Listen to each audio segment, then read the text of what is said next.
2024 Update Part 1. It has been a while. Our team has been hardworking and diligent as always. Updates have been pushed on a daily basis. Due to that, this post will be long. That is why we made an updated summary and then a more detailed list of information for those who want to read everything. We would like to thank our dear testers for finding and reporting bugs. Our current bug report status has reached over 500 bugs reported and around 90% of them have been fixed. But it does not mean we have a bug-free game yet, as each feature implemented has the potential to create new ones. However, we are happy to say that the worst and most common offenders have been fixed. The in-game bug report system has been really useful, and a few individuals who have been grinding the game hard do require special thanks. A few major bugs that were causing lag spikes and sloppiness were found and squished. A few example issues. One hexing previously felt very inaccurate, but now it is much more fluent and snappier. Some shaders caused huge lag spikes when NPCs got in view of the player. On each action that had audio cues, playback was initiated multiple times, which caused microlagging. The performance of the game is much more optimized than what it was a year ago. There will be 4 posts in total today. Below is a summary. Summary of updates. Part 1. Metro Dumeon. Radiation mechanics. Town militia. Item quality. Weapon and armor modding. Part 2. User interface. Quality of life improvements. World map improvements. Challenges. Discord compatibility. Shaders, animation and textures. Part 3. Combat improvements and balance changes. New playable races. Character registration and origins. Base building and management improvements. New skill books. Transit protection. Part 4. World map events. Assignments. Usable items and tools. Client updater. Hotkey system. Weather effects. Advanced filter. Paginated pages. Fixes. Halloween event. There is much to talk about, so let's start with the biggest new thing that was added recently, the Metro Dungeon. Metro Dumeon. The dilapidated network of metro tunnels under the boneyard is a new, randomized dungeon. The deeper you go, the more difficult it will get, and consequently, enemies and loot will be scaled based on that difficulty. High-tier loot and permanent metro upgrades are waiting to be discovered and unlocked. Pretty much everything is randomized, types of enemies, loot traps, possible hazards, and so on. Map layouts are randomized, so each new junction presents a unique challenge. To enter the metro, you need to enter the building east of Addendum, which has been taken over by the Blades. Talk to the quartermaster, who manages things from the top. Once inside, your task is to get to the nearest metro station. Expect heavy resistance. Once the enemies have been dealt with, you can retrieve the metro fob from the station's main terminal. Now you have the option to either go back to the surface or to continue to deeper tunnels, which will get more difficult the further you go. Talk to the quartermaster for more details. Player versus player action is also possible inside the metro. You and your party can meet up with other players that are close to your level and about similar party size. While going in with a party does provide more safety versus hostile NPCs, safety in numbers does have its drawbacks. A larger party means higher maintenance costs, less fluid movement in tight spots, and more potential for mistakes and mishaps. The number of metro fobs gained is limited. Each run yields only 1, so using a party might not be the most efficient way to gain them. Metro upgrades can be unlocked in the metro entrance building computers. These permanent bonuses will aid you greatly in getting to deeper levels. Upgrades are available on each difficulty's last level, the metro station. When entering metro as a party, the party members' combined upgrades are used to determine upgrades on the station. Here we can see some of the metro upgrades built on the metro station. Few screenshots from Metro Dungeon.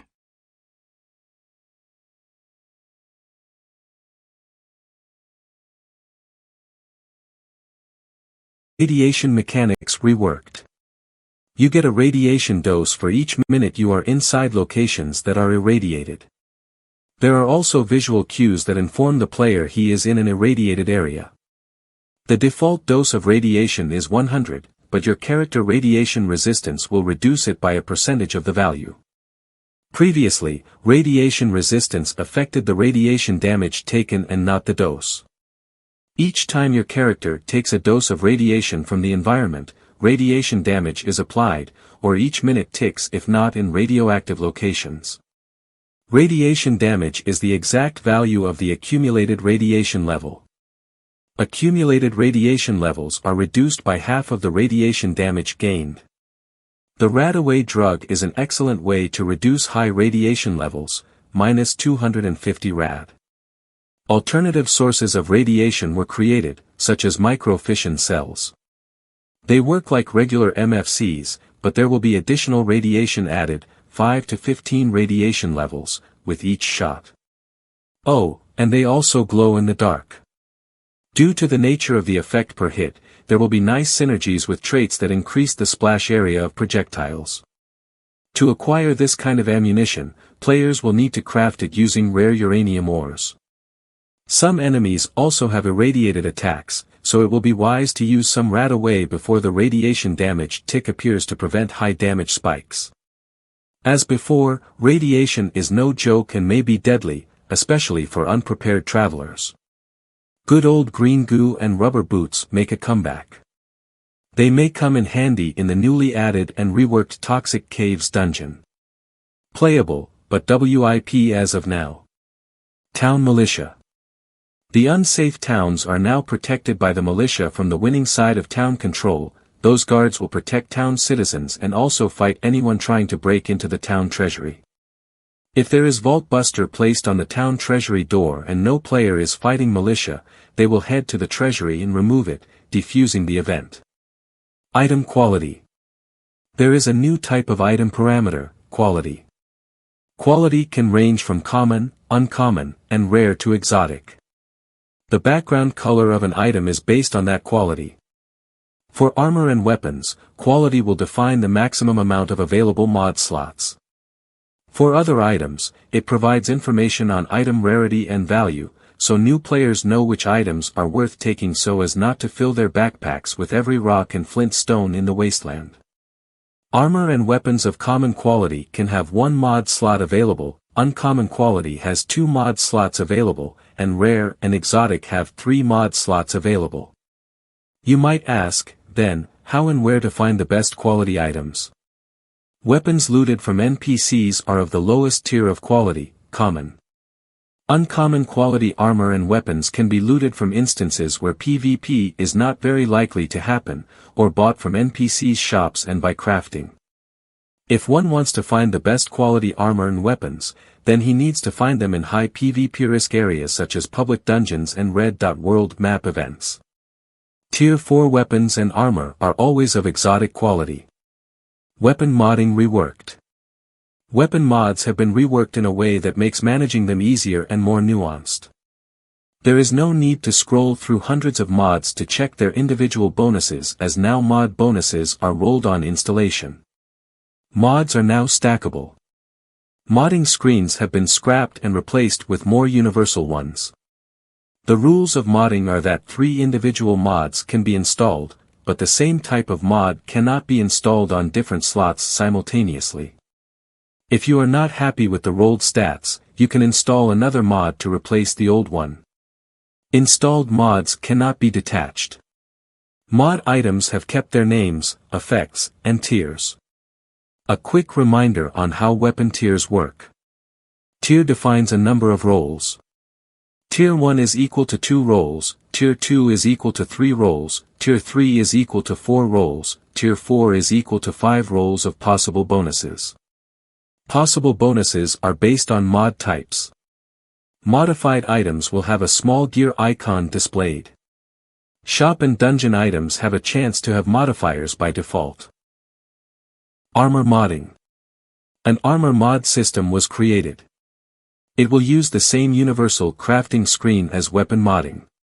Armor mods do require higher-tier resources such as steel, composite, and energy transformers, and leather as a base material. Armor mod bonuses are applied on installation. There are no different types of armor mods as in weapons, but mods can provide a huge list of possible bonuses. Unlike weapon mods, armor mods do not have an item type, and multiple of the same type can be installed. If a player wants to focus on a single type of bonus, then he can try to get the same bonus on each armor slot. For example, carry weight bonuses of 24, 30, and 13 rolled for the slots, a total of plus 67 carry weight. Each slot bonus can be re-rolled by installing another mod. Tiers work similarly to weapon mods in terms of the number of rolls. List of possible armor bonuses per roll. Normal resistance 1 to 5. Laser resistance 1 to 5. Fire resistance 1 to 5. Plasma resistance 1 to 5. Explode resistance 1 to 5. Electric resistance 1 to 5. Critical resistance 1 to 5. Knock resistance 1 to 5. APU's reduction 1 to 5. Threshold 1 to 2. Durability 5 to 30. Carry weight 5 to 30. 2024 Update Part 2. User Interface. The user interface has been updated as we continue to shape our original style. UI can be made transparent via settings.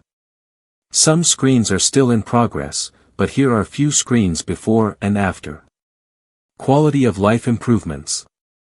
Alt plus clicking on consumable items in the inventory screen to use the item. No longer need to hold down the mouse and use the context menu and hopefully hit the correct selection, you still can, but there is no longer a need to do so. Control plus clicking on the item will equip the item to first-hand slot/armor slot.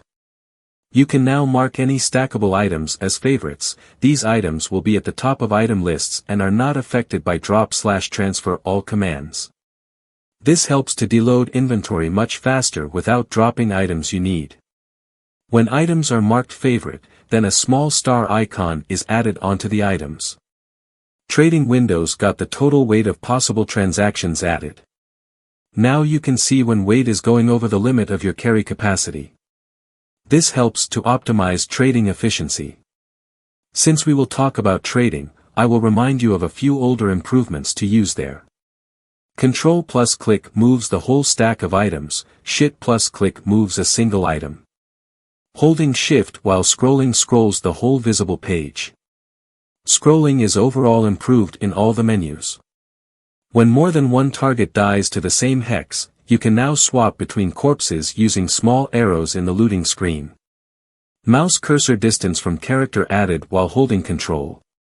Vehicle fuel status is now visible next to the car's given name, and while driving a vehicle, players have access to a car's trunk and can even fuel it. While you are in your own base, your character will have a boosted carry weight of 2000. Just to make base managing easier. A colorblind option was created, and colors were selected based on feedback. We're still looking to improve it with some help. Hiding GUI does not hide all GUI elements anymore, just ones normally visible as an overlay, e.g. now you can interact with a container and see the loot window with a disabled UI. Harvestable old computers and fruit trees got two different stages added, unharvested and harvested, so players can see from the visuals of the object whether it is harvested or not. Quest markers. NPCs that have an untaken quest will be shown with a yellow quest tag, allowing you to find them more easily. World map improvements. Location selection. If you are hovering on the world map within the border of more than one location, you will get a drop-down choice list of locations. Cooldowns are now visible while on the world map. Hotkeys works now while on the world map. Terrain difficulty added, meaning traveling on rough surfaces is slower than on flat surfaces. The day and night cycle. Map fixes and streamlined styles. The amount of map fixes is huge, missing blockers, inconsistencies, refresh of styles, lighting related fixes. New scenery objects were added. Still a lot to do and some maps unfinished. Some town maps got rechecked, fixed and improved. Each bug report in a game, saves coordinates, or screen report helps us to create better and better maps. Here are some new maps.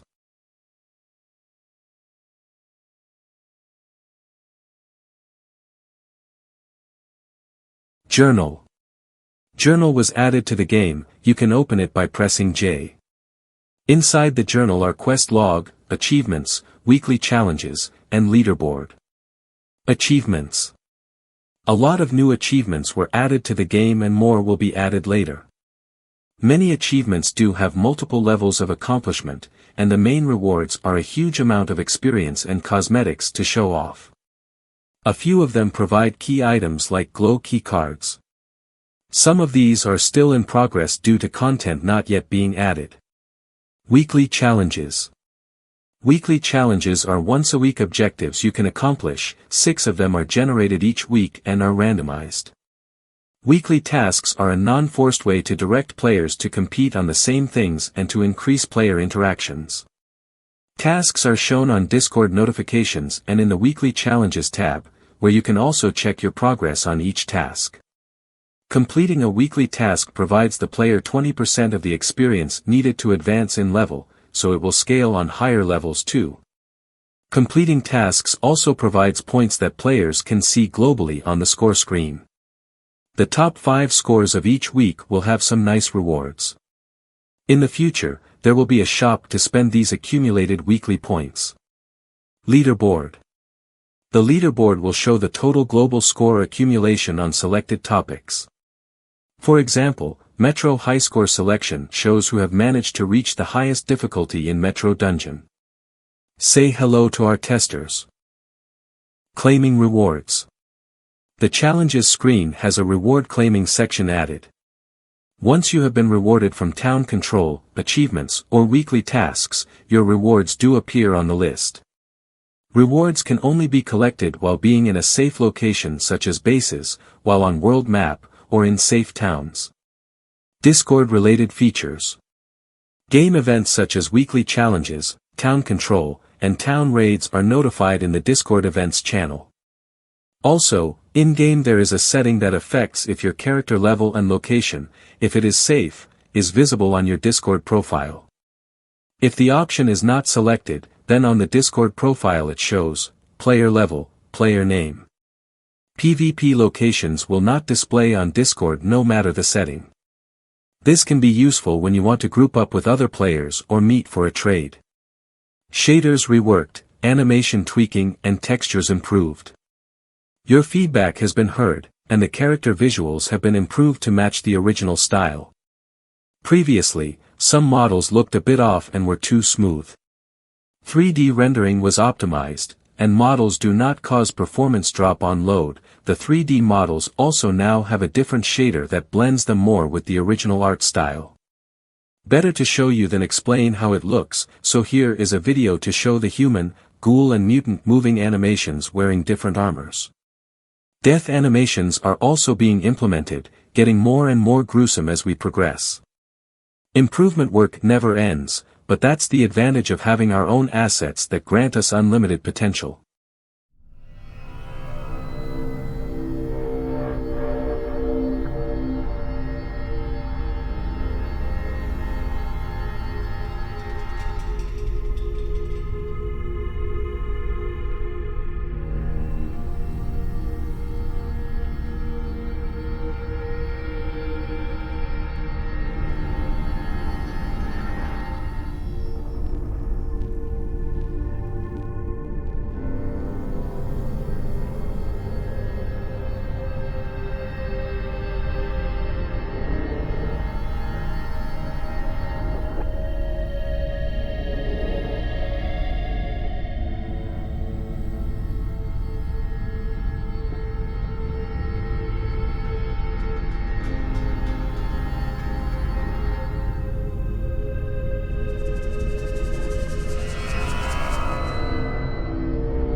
2024 Update Part 3.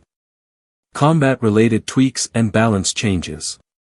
Previously, cones of weapons had splitting issues, so the burst lines were split in unrealistic ways. Forming the cones now uses weapon max range, not the mouse hex position. The direction of cones is defined by mouse hex position relative to the player. Slug shell straight line burst, no cone, implemented. Now you can shoot from range with the same DMG as using one hex with slug shells. Status effects.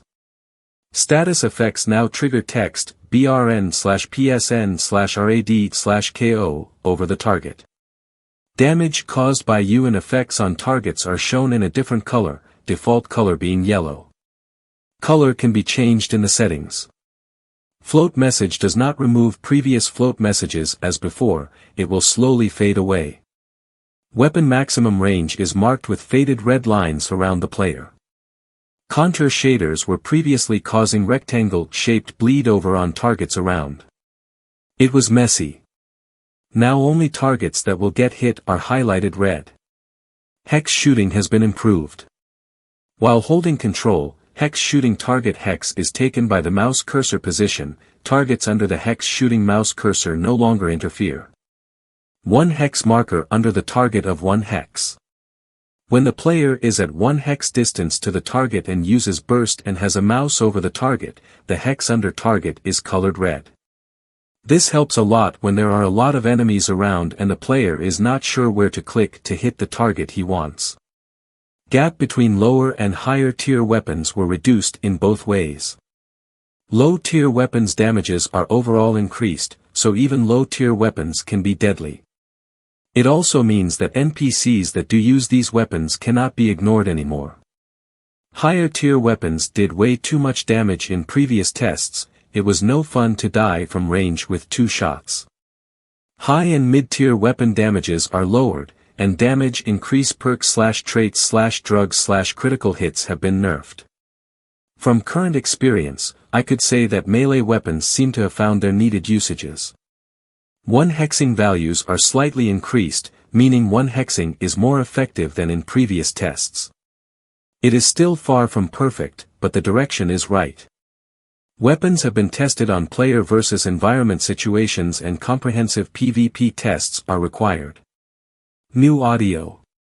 New weapon audios were updated for plasma and frag grenades and the Molotov cocktail. Scavenging-related audio was added for mining, cutting wood, harvesting fruits and collecting microcircuits. New playable races. Mutant shaders, textures, cosmetics and animations for armor and weapons were added. Some are still being developed. Mutants can use armors made of leather and metallic materials. Mutant weapon restrictions mostly exclude small guns and some melee weapons from being used. Usable melee weapons are all sledge-type weapons, pickaxe, axe, sledgehammer, super sledge, etc., and unarmed, power fist, knuckles, boxing gloves. Here is a super mutant donning armor made of used tires. For now, there is no way to change to another race other than your choice in the character creation registration screen. Registration screen and character origin. To start your journey in the wasteland, you must register your character. Start by choosing your race, human male, human female, ghoul and/or mutant. Then choose the cosmetics you like by setting skin tone, hair, colors, shirt, pants, and boots. Write your character name and password. Email address is optional, but if you ever forgot your password, then you will need email to reset it. Your character origin will have a few different options to select from: Caravan Guard, Raider, Scientist and Tribal. Origins will define small things here and there on dialogues, quest rewards and give starting bonus skills on a preset of skills. Origins will get more usage/features/flavor added later. There were worries that if the origins have too much effect on the gameplay, then players are obligated to create characters for each origin, but for the matter of endgame it does not have any impact. Toxic Caves Instance. You can find a map leading to toxic caves randomly dropped from world map encounter mobs. Using a map will reveal its location near Klamath. The old maps were improved, enemies and loot were redone. You can expect a lot of radiation and some sources of poison damage. If you have rubber boots, then this is the place to use them. The dungeon is still a work in progress and a new kind of puzzle is planned, and an additional boss level is added. Despite work in progress, the dungeon is fully playable. Base building and management improved and tweaked. Now, players gain 100% resource when salvaging objects, so you can freely change and replace everything without worrying about losing resources. Accidental salvaging might still happen, but extra measures are planned for salvaging structures. Base sorting solution was added, a buildable Mr. Handy robot charging station. You can command your robot to do all the cleaning for you. By default, the robot will collect everything from the floor. Robot picks up loot and does it in a 2-hex area around him instead of an item-per-item basis. Picking up items from the floor can be toggled off. After the cleanup phase, the robot can also pull out items from a main storage to resort when this option is enabled. When everything is gathered, Handy begins to sort the loot. All the loot item types that have linked containers will have their items delivered to those containers. If there is no container linked, or the container does not exist anymore, the robot will deliver it to the main storage instead. Suppose a main storage is not linked either, it will drop unsorted items on the ground for you. Storage linking. All item types are listed in the storage UI, and all detected containers are also listed. If the player labels the container, it shows the label instead of the default name of the container. By clicking the item type, then the container, you can link the item type to a specific container. Multiple item types can be linked to the same containers, so it's not an issue how you want to sort things. Item types were separated so as you can see there are a lot of options. If someone wants fewer containers he can link item types for the same containers. For example, I linked a container called mods and books to mods and books. If the player doesn't want the robot to touch items on the ground, he can disable picking up items and can use the distribute main storage feature, so you can put all items into the main container and the robot will move items from there. Car trunks have no interaction with the base cleaner, and will not have one in the future. There will be an alternative way to transfer items between bases. If more loot shows up on the floor during cleanup duty, the robot will prioritize picking up items. This feature is pretty useful straight out of the box, but we're waiting for bug reports and other information on how to improve it. Storage management is available from the Outpost UI. Outpost UI has been slightly reworked. You can also change the cleaning robot's personality as you like. Crafting costs balanced.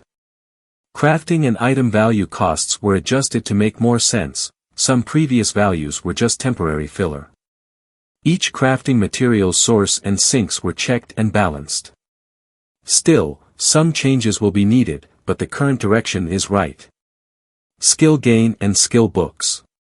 In regular gameplay without grinding any specific skills, some skills were proceeding much faster than others. Skill-related issues were comprehensively tested and adjusted to balance the speed of skill gain to be more equally proceeded. Skill gain is still slow as intended, but where's the hurry? The main source of weapon skill progression are NPCs you kill with said weapon skill. NPCs only provide a small amount of experience, this amount is directly transferred to weapon skill progression.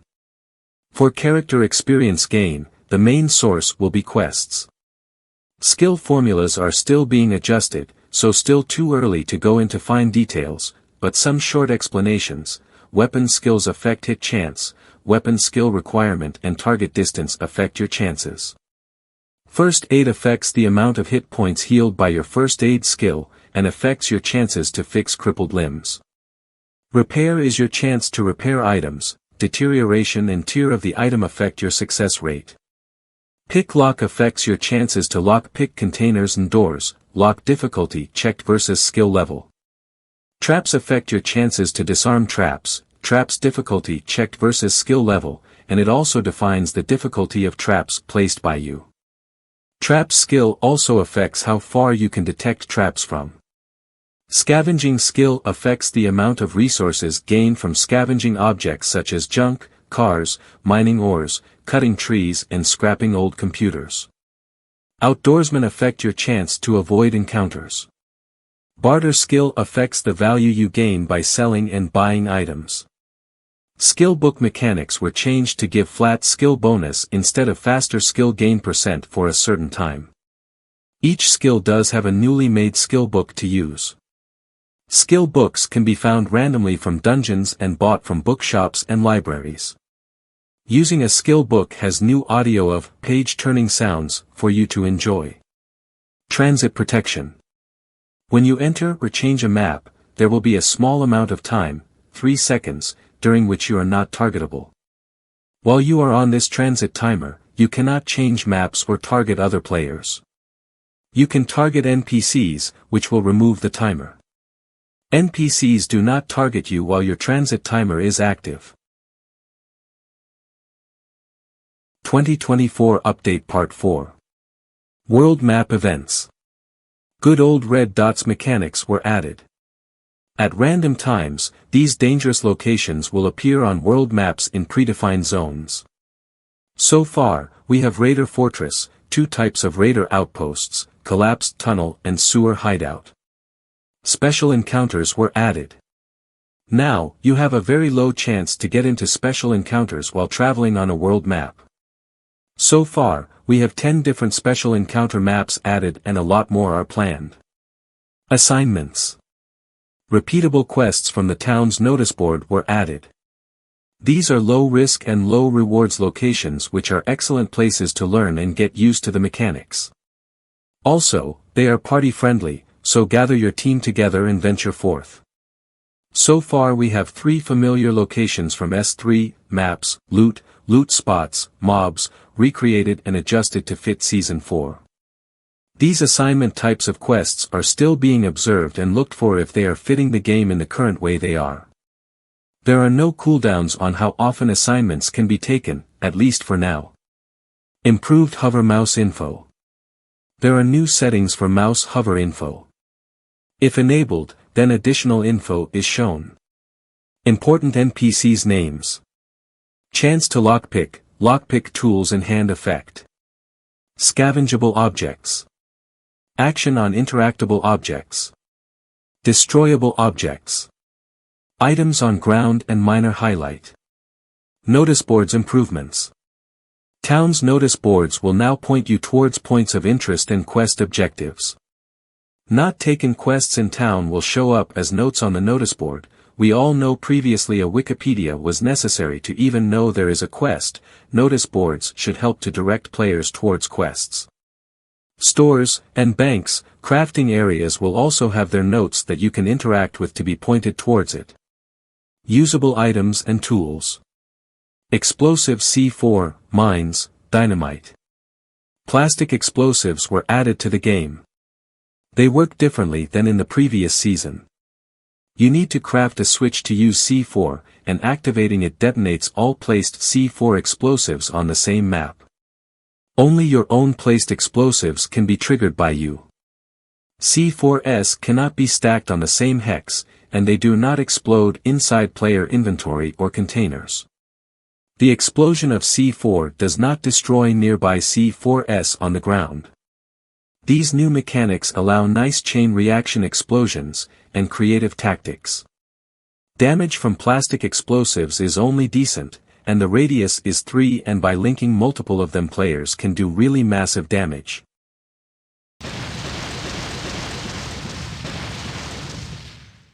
Mines work pretty much in a similar way as in the previous season. High explosive damage with radius of 2, decent chance to cripple legs. Dynamite has the highest radius of the explosives, being 4 hex range. They can be armed and thrown at target hexes. Ideal for interior bombing. On top of that, players now have a perk called Tinkerer to increase the effectiveness of all these explosives. Tools. When dismantling weapons and armors, the chance to gain back resources is affected by tools. With a tool in hand when dismantling, you gain back 25% more resources. With a super toolkit in hand when dismantling, you gain back 50% more resources. Using tools in hand greatly increases the chance to repair items. Super toolkits are rare, so better think twice about which items to use them for. Super toolkits can also be used to guarantee repairs to armors and weapons, but they are costly, and they get consumed on use. Tools are more common and can be randomly found across the wasteland, but consistent sources are general shops and mechanical shops. Both tool items can be crafted. For Tier 4 gear repair requirements, a rare advanced repair toolkit was added. It's quite rare. Stealth Boy and Motion Sensor. These items were re-added to the game, and they work as a consumable. Once you use them, you have a timer until the effect ends. The timer for these is 15 minutes. Items were made stackable. Stealth Boy increases character sneak value by 100. Motion Sensor grants the player the ability to see through walls, and the ability to see 5 more hexes around him. First Aid Kit and Doctor Bag. Both healing items provide great benefit for medication purposes, but have a high chance of getting depleted when used. First Aid Kit on target removes burning and bleeding effects, and medication cooldown is reduced by 50% of what it normally would be. Doctor Bag removes all the crippling effect on target and medication cooldown is reduced by 50%. Lockpick Tools. Using a lockpick set on hand or via hotkeys will increase the chance to open the lock. There are 2 variants for regular locks and for electronic locks. When in use, they reduce the lock's complexity level and give a boost to user lockpick skill. Client Updater. The game can now download a new .exe by itself and auto-update, so we can start pushing in-engine changes without need to redistribute the .exe file. The rest of the files are also updated on client restart. No need to worry about having to download the newest client to play the game. This brings a lot of flexibility to push even smaller updates much faster and efficiently. Hotkey System. Going to the menu in Settings, you can find the Key Bindings option. Here you can set key bindings for almost everything. You can even import and export key bindings, handy if you like to play on multiple computers or want to share your hotkeys with friends. Weather Effects. Weather effects were added.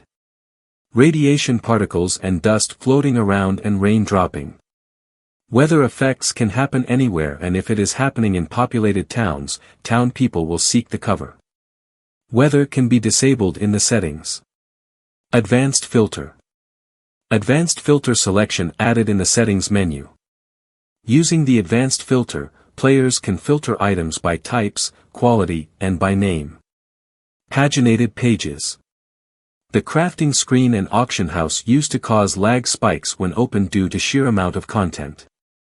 So, another optimization was required. Both these are now working as pages and only load what you can see. Auction house screen also got additional filters, type and quality. We are creating a game for gamers, so the voice of the community is a great source of ideas. Active game testers that give feedback, suggestions and report bugs help us immensely. Overall, it seems like we are getting closer and closer to the S4 release, but it is still too early to tell when. Many content-related things are still missing, and much more testing is needed. It will be finished when it's done, but we're getting there. Once again, your help will make the process take less time, so join the test server now. Thank you for reading through and have a nice post-apocalyptic day. One more thing before we end here. The Halloween event will start today, October 18, 2024. Log into the game to find more. Download link here. And on FOnline2 Discord S4 download channel.